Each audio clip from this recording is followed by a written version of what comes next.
روضه مبارک زیارتگاه خلیفه چهارم اسلام از زمان ایجاد تا کنون روزانه شاهد حضور هزاران زائر از سراسر افغانستان بوده است، اما با وضع قیودات و گردش در شهر مزار شریف قبل از سال نو دروازه های روضه شریف برای زائرین بسته شد و برای نخستین بار علم منصوب به حضرت علی و جنده بالا در هنگام شب برافراشته شد. اما حالا گفته میشه که با وضع قیودات و گردش در شهر مزار شریف کبوتران روضه شریف نیز روزگار خوبی ندارند و از اثر گرسنگی و نبود دانه تلف شدند.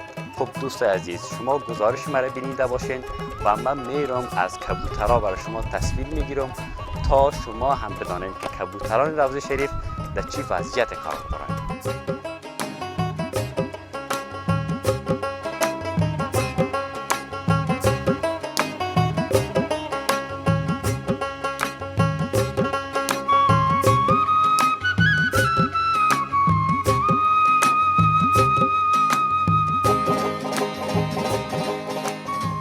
کبوتران سفیدبال که به نام کبوتران روضه سخی شهره هستند، روزگار از وضعیت خوبی برخوردار بودند و روزانه دهها ظاهر به دیدار کبوترها به اینجا می آمدند. اما با وضع قرنطین و قیودات گردش در شهر مزار شریف، کرونا تاثیرات منفی بر روی زندگی کبوترهای روضه نیز داشته است و شماری از این کبوترها از اثر گرسنگی و نبود دانه تلف شدند و جانهایشان را از دست دادند.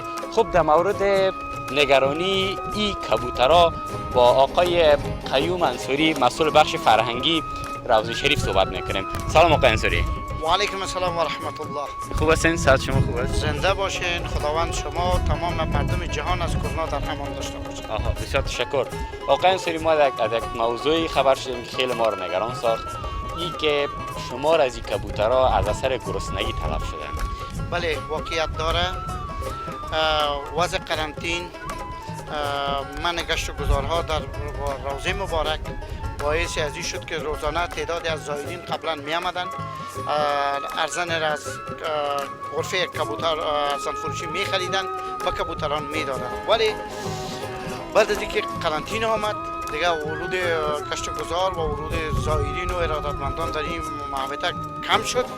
بنان ما ریاست روضه مبارک نتوانست، چون نسبت عدم تخصیص بودجه در راستا به خریداری، تهیه و تدارک ارزن و حبوبات کبوتران ما با چالش هستیم و مشکلات هستیم، نتوانستیم که این 100% اکمال بکنیم و در روزانه از او بتانیم که در اختیار این کبوتران قرار بدیم. خوشبختانه با وجود آن هم که ما مشکل داشتیم، تعدادی از ارادتمندان اخلاصمندان روز 4 بوجی 5 بوجی را هم حتی آوردن در کبوتران که چند لحظه پیش شما عملا شاهد بودین انداختن. ولی این ارزن و یا این حبوبات را که یا مندازن تکفو نمیکنه، نمیتونه در 24 ساعت این مواد خوراکی از را اکمال بکنه و یا پر انرژی در تداوم زندگی بکنه. ولی ما شاهد مرگ و میر هستیم.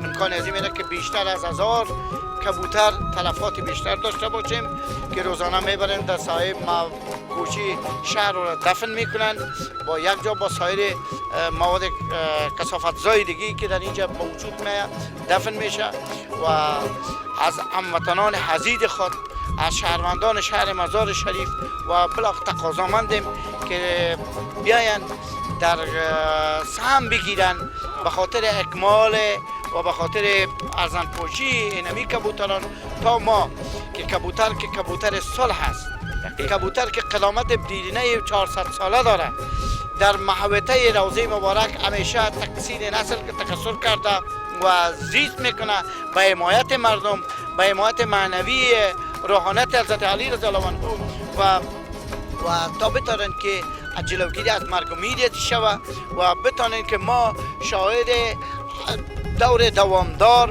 بعد از کرونا شاهد همین صحنه دلانگیز و که همیشه ما صحنه بسیار شما زیبایی را مشاهده میکنین، شاهد پروازهای این کبوتران، این سپید بالان در محوطه روضه و همچنان در دیار بلخ باشیم. خوب میشه ایره بگوین که شما گفتین روزانه 4 بوجی دانه برای کبوترها انداخته میشه. این 4 بوجی هم کفایت نمیکنه. در کل باید چند بوجی باشه که تا این کبوترها را دوباره بتونه که زنده بانن، این کبوترها دوباره بتونن به قسم گذشته به زندگی عادی خود ادامه بدن. با اساس محاسبه ای که ما از مسئول بخش غرفه زن فروشی گرفتیم، باید از حداقل باید 20 بوجی باید باشه که کبوتران بتونن که زندگی نرمال خود پیش ببرن 24 ساعت در 24 ساعت. چرا؟ نه تنها در این محدوده ساعتی که شما می‌بینید، همین اکنون در کبوترخانه همین محدوده فعلا در حال چوچه گذاری هستند. فعلا دیدگاه از این با مرضهای دیگه گرفتار هستند که او هم توسط یک دکتری هست، رضاکار است. او بیچاره هر هفته یک بار بازنگری میکنه و او را تداوی میکنه. بله، عدین حدود 20 بوجی میتونه که این را تکافؤ بکنه و از نیازمندی های خوراک از این را داشته باشه و بتونه که زندگی خود ادامه بده. خوب، حالا ما شنیدیم که همین کسایی که خیرخواه بودن 3 بوجی دانه برای کبوترها هم روزه کمک میکنن و حالا گفته میشه که او افراد هم کمک های خود قطع کرده.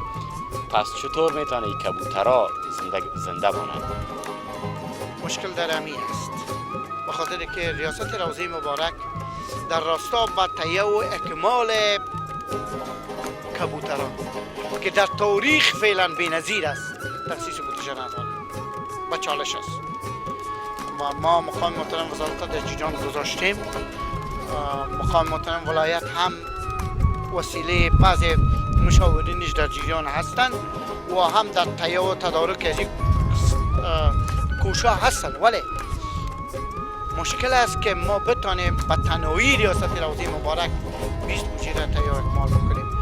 تنها و تنها غرفه‌دار ارزن فروشی که به اساس پروتکلی که بین ریاست روضه و این صورت گرفته، همین اکنون از ایجاد یعنی آغاز قرنطین تا این اکنون قرار محاسبه بیشتر از 3.5 لک افغانی را از هزینه شخصی خودش همین غرفه‌دار ارزن گرفته، لیستش پیشش موجود است، گرفته در ولی باز هم تکافؤ نکرده. شما فکر بکنین که آیا چگونه از تخصیص بودجه میشه که این کبوتران روز 20 بوجی ما خریداری بکنیم، در حالی که کرونا، مشکلات اقتصادی دولت و رکود اقتصادی در سطح جهان و این دولت بیچاره فکر نمیکنم که بتونه که از هزینه بودجه دولتی اکمال شد. خب شما گفتین که این نگرانی را با وزارت هم شریک ساختین، با مقام های محلی در بلخ هم شریک ساختین. پاسخ از به این نگرانی چی بود؟ و همیشه آماده حقیق خود داشتن. قبلا عرض کردم که اکمال 20 بوجی با وجود رکود اقتصادی، با وجود به حساب همه وضع کرونا در کشور ما و این چون اکثریت بودجه ما فعلا به خاطر جلوگیری از شیوع کرونا به مصرف می‌رسن، ما اینجا دولت و ارگان‌های محلی را مقصر حساب نمی‌کنیم.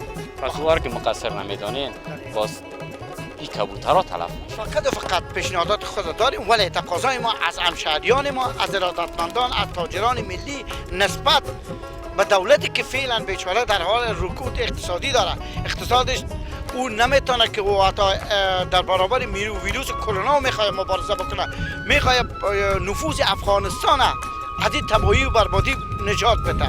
پس ما از همشهران خود، از هموطنان خود، از تاجران ملی خود بیشتر تمنا و تقاضا مندیم، کسایی که ارادت دارن به این کبوتران، کسایی که عشق علاقه به بلخ و تاریخ بلخ دارن، از او تقاضا مندیم که در این راستا سهم بگیرن. پس شما از مقامات دولتیش تقاضایی ندارین، فقط خواست شما از مردم و از انسان‌های خیرخواست تا به این کبوترها دانا کمک بکنن. از دولت هم داریم، ولی تا حد امکانشون که و وعده همکاری را دادن، ولی بیشتر از ارادتمندان و اخلاصمندان.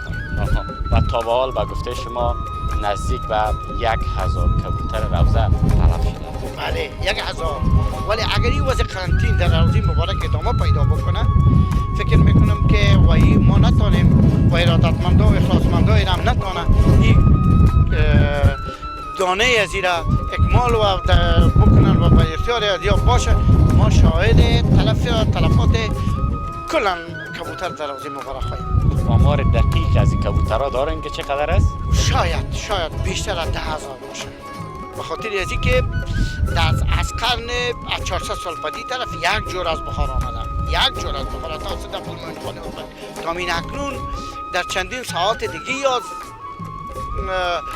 یا آشیانه دارن و در چندین حتی در اومه شهر مزار شریف یا آشیانه دارن.